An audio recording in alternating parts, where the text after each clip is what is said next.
The equivalent resistance of two resistors connected in parallel is 12 ohm.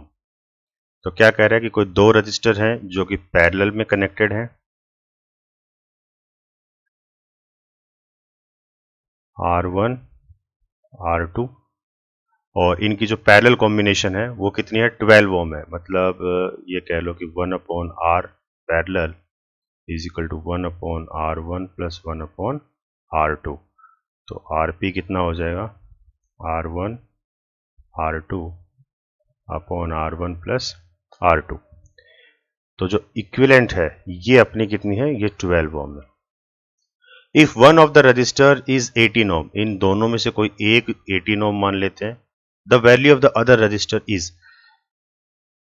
तो किसी एक को 18 मान लेते हैं, into R2 upon 18 plus R2।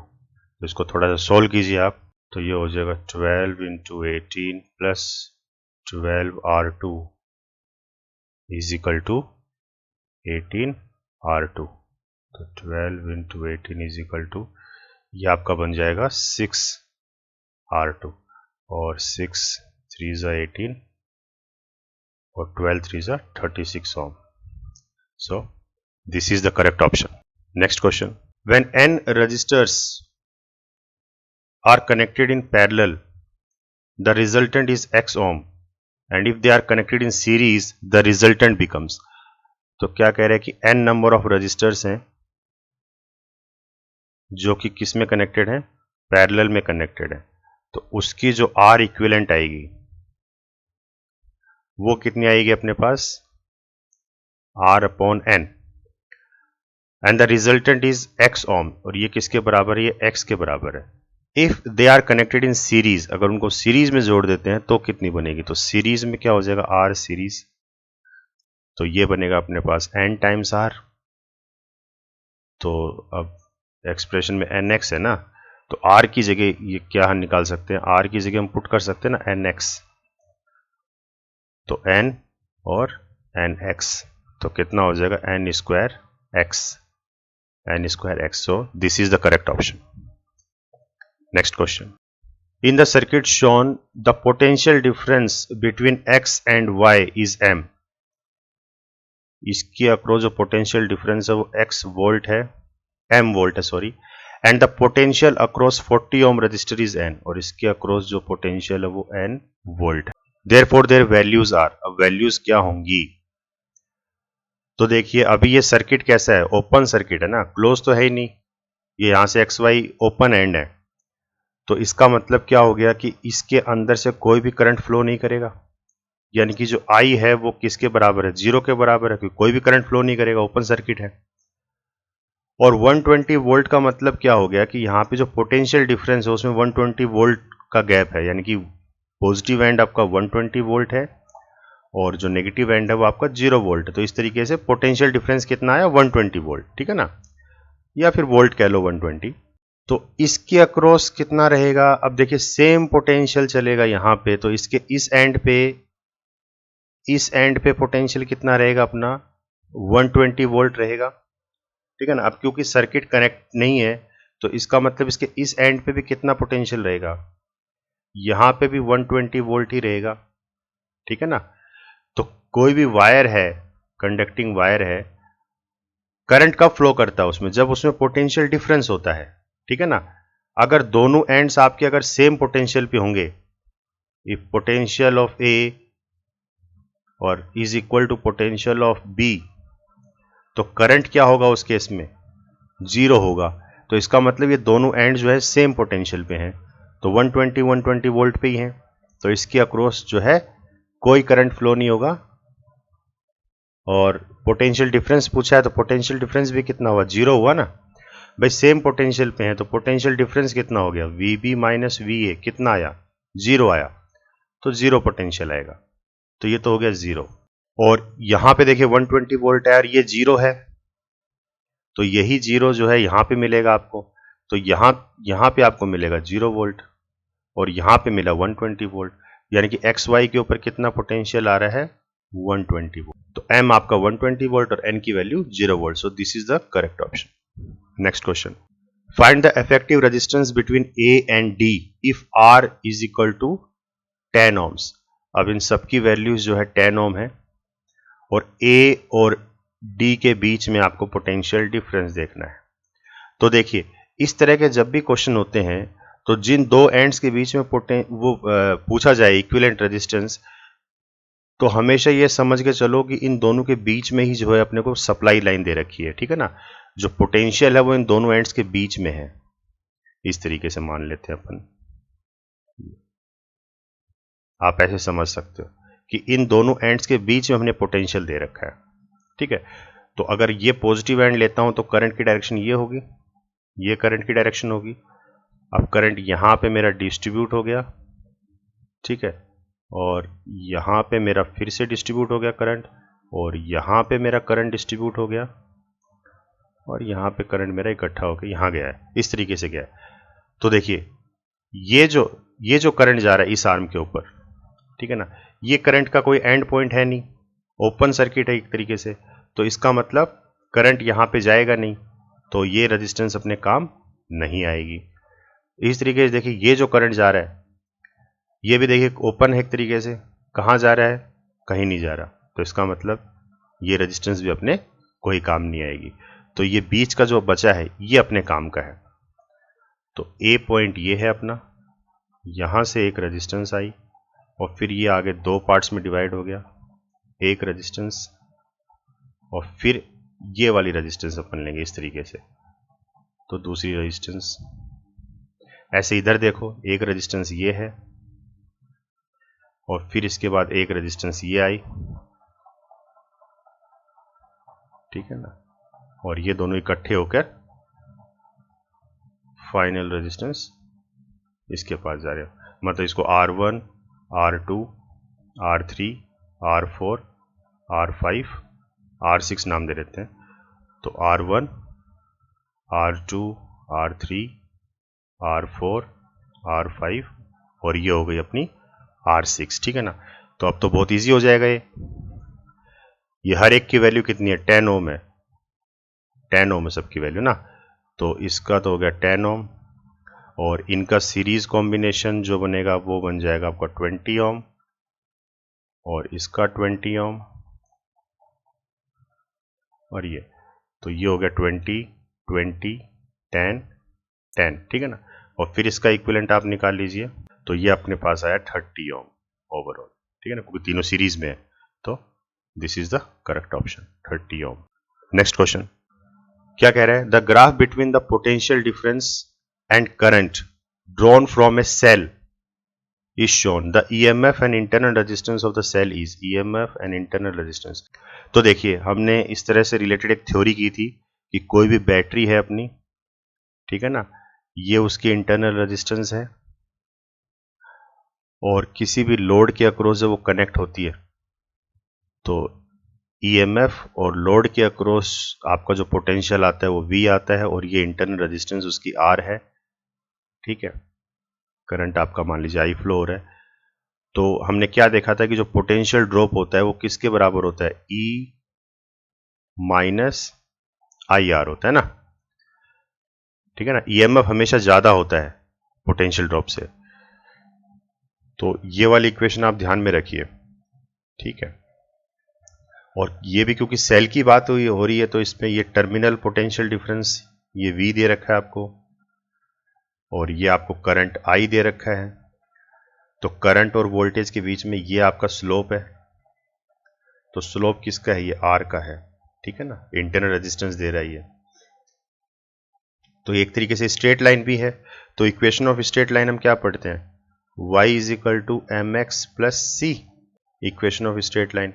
तो देखिए y के अलोंग क्या है अपना, वोल्टेज है और m क्या आपका, ये स्लोप होता है ना, ये स्लोप है।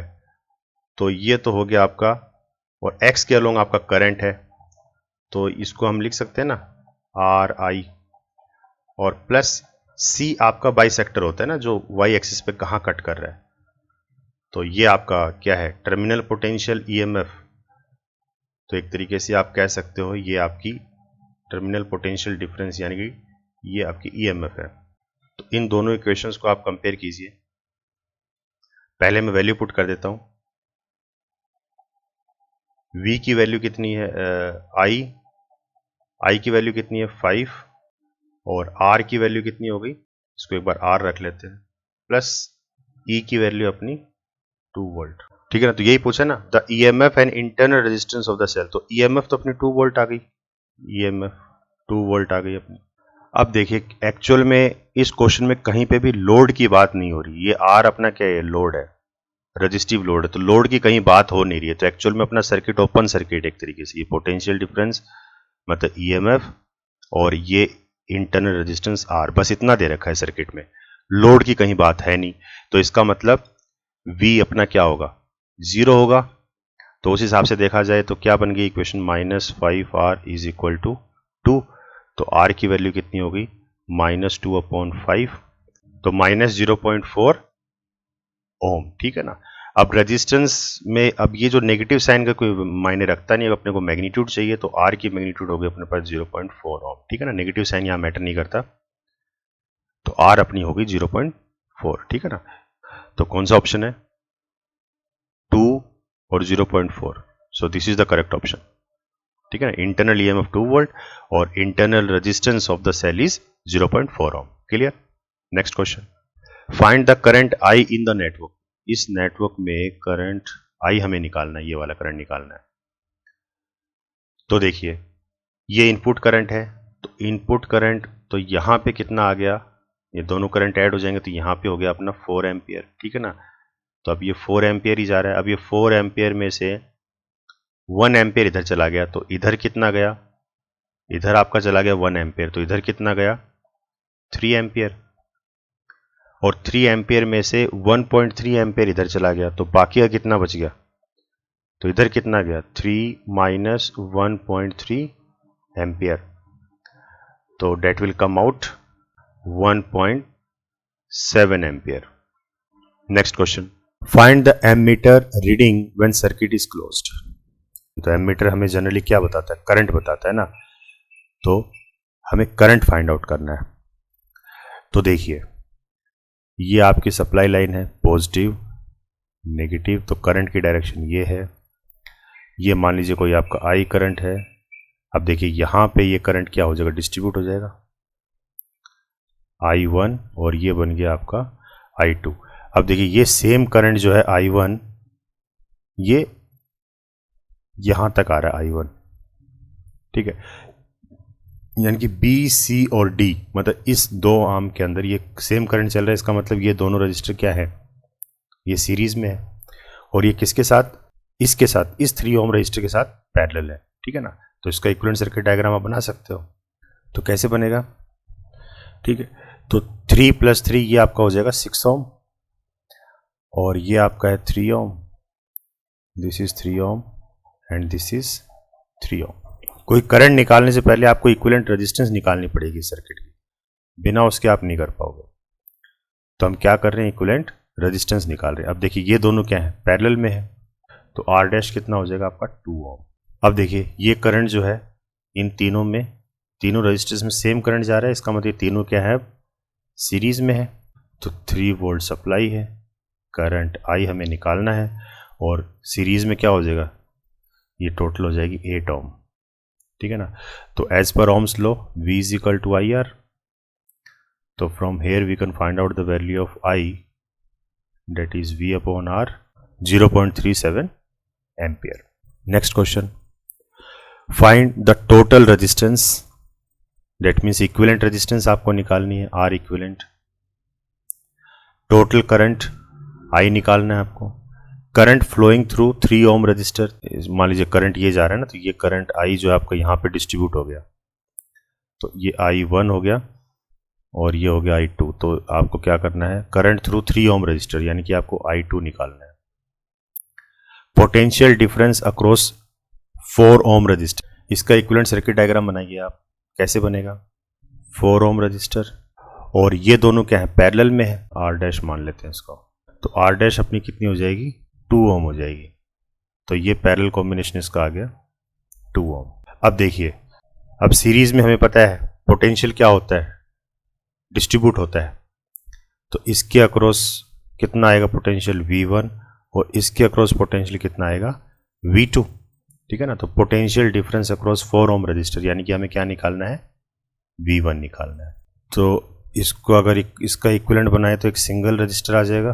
पहला पार्ट अपना क्लियर हो गया, पहला पार्ट अपन निकाल चुके हैं, कितना R इक्विवेलेंट कितनी आई अपनी 6 ओम, ठीक है ना। दूसरा पूछ रहा है करंट, टोटल करंट यानी कि I निकालना है। तो I अपन निकाल सकते हैं using Ohm's law, V is equal to I R. तो I is equal to V upon R, V हो गया 12 वोल्ट, R है 6, तो 2 एम्पियर, ठीक है ना। तो नेट करंट कितना आ गया अपना 2 एम्पियर आ गया।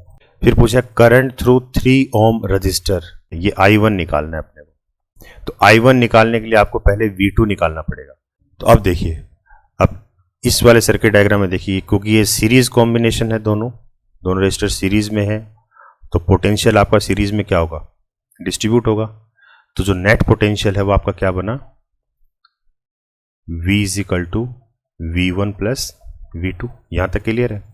यानी कहने का मतलब इस रजिस्टर के अक्रॉस पोटेंशियल V1 जाएगा और इस पूरे रजिस्टर के अक्रॉस, इस पूरे सिस्टम के अक्रॉस 3 ओम और 6 ओम, इसके अक्रॉस जाएगा आपका V2, ठीक है ना। अब क्योंकि ये पैरेलल में है तो इसके अक्रॉस भी आपका V2 जाएगा पोटेंशियल, और इसके अक्रॉस भी आपका V2 पोटेंशियल जाएगा, क्योंकि दोनों क्या है पैरेलल में है, और इसके अक्रॉस जाएगा V1, ठीक है। अब करंट क्योंकि ये सेम ही जा रहा था यहाँ तक, इस रजिस्टर के अंदर तो करंट आई जा रहा है ना, उसके बाद जाके डिस्ट्रीब्यूट हुआ है। तो यहां से हम V1 की वैल्यू निकाल सकते हैं। कैसे निकालोगे, तो V1 कितना हो जाएगा, करंट कितना है अपने पास 2 एम्पियर, और इनटू रेजिस्टेंस कितनी है 4 ओम, तो ये हो गया 8 वोल्ट, ठीक है ना। तो V1 अपने पास आ गया 8 वोल्ट, और V कितना है 12 वोल्ट, V2। तो यहां से हम V2 निकाल सकते हैं। V2 कितना हो जाएगा 12 माइनस 8 डेट इज 4 वोल्ट, ठीक है ना। तो V2 आपकी वैल्यू आ जाएगी। पोटेंशियल डिफरेंस अक्रॉस, अच्छा 4 ओम, अच्छा 4 ओम के अक्रॉस ही पूछ रहे हैं, तो ये तो ठीक है, यही आ गया अपना 8 वोल्ट। तो ये तो अपना आता है 8 वोल्ट, ठीक है ना। और अगर V2 पूछा होता तो वो आता अपना 4 वोल्ट, ठीक है ना। तो इसके अक्रॉस भी 4 वोल्ट जाएगा और इसके अक्रॉस भी 4 वोल्ट जाएगा, क्योंकि दोनों पैरेलल में है। तो इसके अक्रॉस 4 वोल्ट, इसके अक्रॉस जाएगा आपका 8 वोल्ट, ठीक है ना। ओवरऑल दोनों मतलब 12 वोल्ट जो सप्लाई हम दे रहे हैं उसके बराबर आता है। क्लियर है। अब हमें निकालना है I2 करंट। तो I2 करंट देखिए कैसे निकलेगा, तो V is equal to I R. तो इसके अक्रॉस पोटेंशियल कितना है V2, और रेजिस्टेंस कितनी है, ये है अपनी 6 ओम, और करंट कितना है इसमें I2, ठीक है ना। तो ये अपन निकाल सकते हैं यहां से I2। तो I2 क्या हो जाएगा V2 अपॉन 6 ओम। तो I2 कितना हो जाएगा आपका 0.66 एम्पियर। नेक्स्ट क्वेश्चन देखिए, consider the following circuit diagram if R1, R2, R3, R4, R5 all are equal to 3 ohm resistor. ये सभी 3 ओम रजिस्टर की वैल्यू है। Find the equivalent resistance of the circuit. एक तो इक्विवेलेंट निकालना है अपने को, दूसरा निकालना है करंट, एमीटर रीडिंग, यानी करंट अपने को निकालना है। तो सबसे पहले तो इसका इक्विवेलेंट सर्किट डायग्राम बनाइए। Potential 12 volt. अब देखिए करंट इस तरीके से जा रहा है ना अपना, ऐसे जा रहा है करंट, तो यहां पे करंट आपका डिस्ट्रीब्यूट हो गया। ये मान लो I1 है और ये I2 है। तो देखिए जो I2 करंट जा रहा है वो इन दोनों रजिस्टर्स में सेम जा रहा है। इसका मतलब R2 और R3 क्या है, सीरीज में है, और वो सीरीज कॉम्बिनेशन R4 के साथ क्या है, पैरेलल है, ठीक है। तो मैं सीधा ही कर रहा हूं, इस तरीके से बनेगा 3 ओम, ये 3 ओम है, ये आपका 3 ओम है, और ये जो है R2 प्लस R3 है, ये जो रजिस्टर है ये R2 प्लस R3 है सीरीज कॉम्बिनेशन में, तो ये आपका हो गया 6 ओम, ठीक है ना। अब क्योंकि ये दोनों पैरेलल में है तो इसका इक्विवेलेंट सर्किट डायग्राम अगर आप बनाओ तो 3 ओम और ये आपका हो जाएगा 2 ओम, ठीक है ना, पैरेलल कॉम्बिनेशन। अब देखिए ये तीनों रजिस्टर आपके सीरीज में है, तो R इक्विवेलेंट कितनी होगी अपनी, आर इक्विवेलेंट हो गई 8 ओम। ठीक है, तो फर्स्ट पार्ट। सेकंड पूछा है current flowing, total net current कितना होगा। तो इसमें से हम करंट निकाल सकते हैं I, as per Ohm's law I क्या हो जाएगा V upon R, voltage 12, current है आपका ये रेजिस्टेंस आपकी 8 ओम, तो करंट आपका आ जाएगा 1.5 ampere. Next question, A galvanometer together with an unknown register in series is connected across two identical batteries each of 1.5 volt. When the batteries are connected in series, the galvanometer records a current of 1 ampere, and when the batteries are connected in parallel, the current is इतना. What is the internal resistance of the battery? तो इसमें दो case हैं। देखिए हमारे पास पहला case क्या है कि आपके पास दो जो बैटरी हैं वो कैसे हैं, सीरीज में कनेक्टेड हैं। ठीक है, और दोनों बैटरीज क्या आइडेंटिकल हैं, कितनी वोल्ट की हैं, 1.5 वोल्ट ईच है। तो 1.5 वोल्ट 1.5 वोल्ट, और किसके साथ कनेक्टेड हैं ये दोनों, ये गैल्वेनोमीटर के साथ। एक galvanometer together with an unknown register in series is connected. तो गैल्वेनोमीटर है एक हमारे पास, और एक इसके सीरीज में एक अननोन रजिस्टर है आर। एक केस तो ये, और इस वक्त जब इसको ऐसे कनेक्ट करते हैं तो ये जो रीडिंग देता है ये कितनी देता है, 1 एम्पेयर की रीडिंग देता है। तो इसकी इंटरनल रेजिस्टेंस मान लीजिए आई आर जी है इसकी इंटरनल रेजिस्टेंस। ठीक है ना। और दूसरा केस क्या कह रहा है कि ये दोनों बैटरीज आपकी पैरेलल में है, और अब जो है ये लोड के साथ कनेक्टेड है, गैल्वेनोमीटर और एक कोई अननोन रजिस्टर के साथ। और जब इस तरीके से कनेक्ट करते हैं तब गैल्वेनोमीटर की जो रीडिंग आती है वो आती है आपकी 0.6 एम्पियर। इसकी इंटरनल रेजिस्टेंस मान लो आर जी है। ठीक है, निकालना क्या है, what is the internal resistance of the battery. Battery की इंटरनल रेजिस्टेंस मतलब ये आर जो है ना, ये आर की वैल्यू निकालनी है अपने को। ठीक है ना, तो आर अपने को फाइंड आउट करना है। तो देखिए जब अपन सीरीज में कनेक्ट करते हैं तो इक्विवेलेंट ईएमएफ कितनी हो जाएगी इसकी, तो सीरीज में ऐड हो जाती हैं, तो 1.5 प्लस 1.5 डेट इज 3 वोल्ट। ठीक है ना। और पैरेलल में जब हम करते हैं तो इक्विवेलेंट ईएमएफ कितनी हो जाएगी पैरेलल के केस में, तो यहां पैरेलल में क्या होता है, सेम रहती है, सिर्फ इलेक्ट्रोड की साइज बढ़ती है, तो ईएमएफ सेम रहती है ना, तो ये रहेगी अपनी 1.5 वोल्ट। और इसी तरीके से सीरीज में आर इक्विवेलेंट क्या हो जाएगा, इंटरनल आर इक्विवेलेंट, तो क्योंकि इंटरनल रेजिस्टेंस सीरीज में ये भी ऐड अप हो जाएंगे, तो ये वैल्यू अपने को ये तो निकालनी है अपने को, तो आर प्लस आर, तो ये हो जाएगी 2R। और अगर टोटल रेजिस्टेंस पूछे जाए, टोटल रेजिस्टेंस आपसे पूछी जाए, टोटल इफेक्टिव रेजिस्टेंस, तो देखिए सारी की सारी रेजिस्टेंस आपकी सीरीज में ही है। Resistance of the galvanometer, unknown resistor R, और ये सब सीरीज में ही है। तो सीरीज में सब क्या होते हैं, ऐड हो जाते हैं, तो हम लिख सकते हैं ना R plus R G plus 2R। इसी तरीके से यहां पे देखिए, यहां पे आर इक्विवेलेंट कितना हो जाएगा, तो ये देखिए दोनों पैरेलल में है, तो पैरेलल कॉम्बिनेशन में अपने पास क्या बन जाएगा, ये R अपॉन 2। तो टोटल इफेक्टिव रेजिस्टेंस कितनी हो जाएगी, तो इफेक्टिव रेजिस्टेंस ये दोनों तो सीरीज में है, और फिर ये पैरेलल कॉम्बिनेशन एक सिंगल बन गई, तो वो तीनों सीरीज में आ जाएंगी ना, तो सीरीज में ऐड कर दो R plus R G plus R/2। अब देखिए यहां से हम क्या निकाल सकते हैं, करंट निकाल सकते हैं।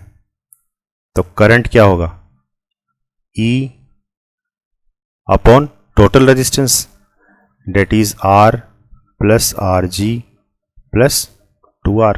और करंट कितना दे रखा है अपने को, जब सीरीज में करते हैं तो गैल्वेनोमीटर कितना करंट शो करता है, मतलब सर्किट के अंदर जो करंट फ्लो होगा वो कितना करंट फ्लो हो रहा है, 1 एम्पियर फ्लो हो रहा है। तो ये तो हो गया 1, तो किसके बराबर हो गया, 1 के बराबर हो गया। और E की वैल्यू जो है अपने को कितनी दे रखी है, E इक्विवेलेंट कितनी दे रखी है अपने को, 3 वोल्ट, तो ये 3 वोल्ट है ही, तो इसको मैं सीधा ही कर रहा हूं, तो 3 volt is equal to R plus R G plus 2R। ये आपकी इक्वेशन 1 आ गई। ठीक है ना। और यहां से देखिए आप, यहां से भी हम सेम ऐसे ही करेंगे। आई जो करंट आएगा, ठीक है ना, तो आई करंट कितना आ रहा है, 0.6 एम्पियर आ रहा है ना इसमें, ये किसके बराबर होगा, ई इक्विवेलेंट कितना आ रहा है 1.5 अपॉन टोटल रेजिस्टेंस कितनी आ रही है R plus R G plus R/2, और ये I किसके बराबर था 0.6 एम्पियर। अब देखिए दो इक्वेशन आ गई, इक्वेशन नंबर 1 A और इक्वेशन B, ठीक है ना। अब हमें क्या निकालना है, हमें स्मॉल r की वैल्यू चाहिए। तो यहां पे देखिए हम क्या पुट कर सकते हैं, R प्लस आर जी जो है ये वैल्यू हम यहां से निकाल सकते हैं। तो R प्लस आर जी कितना आ रहा है यहाँ पे 3 - 2R, ठीक है ना। इस चीज को हम यहां पुट कर देंगे, यहां पुट कर देंगे तो कितना हो जाएगा 1.5 equal to R plus R G कितना हुआ 3 - 2R plus R/2 multiply with 0.6, ठीक है। अब इसको जब आप सोल्व करोगे तो यहां से हम R की वैल्यू निकाल सकते हैं इजीली। R की वैल्यू आएगी अपनी 0.333 ओम। नेक्स्ट क्वेश्चन देखिए, 3 cells of EMF 2 volt, 1.8 volt and 1.5 volt are connected in series. Their internal resistance are this and this ohms respectively. तो देखिए 3 हमारे पास बैटरी हैं और उनकी इंटरनल रेजिस्टेंस सभी सीरीज में कनेक्टेड हैं। ये आपकी है 2 वोल्ट, इसकी इंटरनल रेजिस्टेंस है 0.050 ओम। ये है आपकी 1.8 वोल्ट, इंटरनल रेजिस्टेंस है 0.7 ओम। ये आपकी 1.5 वोल्ट, इंटरनल रेजिस्टेंस है 1 ओम, ठीक है ना। The battery is connected to an external resistor of 4 ohm, 4 ohm resistor के साथ कनेक्टेड है via a very low resistance ammeter, एक एमीटर के साथ। तो एक एमीटर के साथ एक लो रेजिस्टिव लोड के साथ कनेक्टेड है, ठीक है ना। ये R है जिसकी वैल्यू कितनी है 4 ओम है। What would be the reading of the ammeter? तो एमीटर की रीडिंग क्या होगी, तो एमीटर बेसिकली क्या करता है, करंट फाइंड आउट करता है ना। तो हमें करंट की वैल्यू निकालनी है, कितना करंट इसमें से फ्लो होगा। तो इसका इक्विवेलेंट सर्किट बनाइए आप। तो देखिए सीरीज में है, तो सीरीज में जो इक्विवेलेंट ईएमएफ होगी वो क्या आएगी, ई इक्विवेलेंट। तो सीरीज में सब ऐड हो जाएगा, तो 2 plus 1.8 plus 1.5 that will be 5.3 volt. तो ये तो हो गया। उसके बाद इंटरनल रेजिस्टेंस ये भी सारी एडअप हो जाएंगी। तो R की वैल्यू क्या हो जाएगी 0.050 प्लस 0.7 प्लस 1.75 ओम, और ये कनेक्टेड है आपकी रजिस्टिव लोड के साथ जो कि है आपका 4 ओम, ठीक है ना। तो यहां से I हम निकाल सकते हैं, तो I क्या हो जाएगा E इफेक्टिव या E equivalent upon total resistance. तो E इक्विवेलेंट तो आया 5.3, टोटल रेजिस्टेंस। अब देखिए ये रेजिस्टेंस और ये इंटरनल रेजिस्टेंस ये सीरीज में ही है तो एडअप हो जाएंगी, तो 4 प्लस 1.75, तो I की वैल्यू आ जाएगी 0.92 एम्पियर।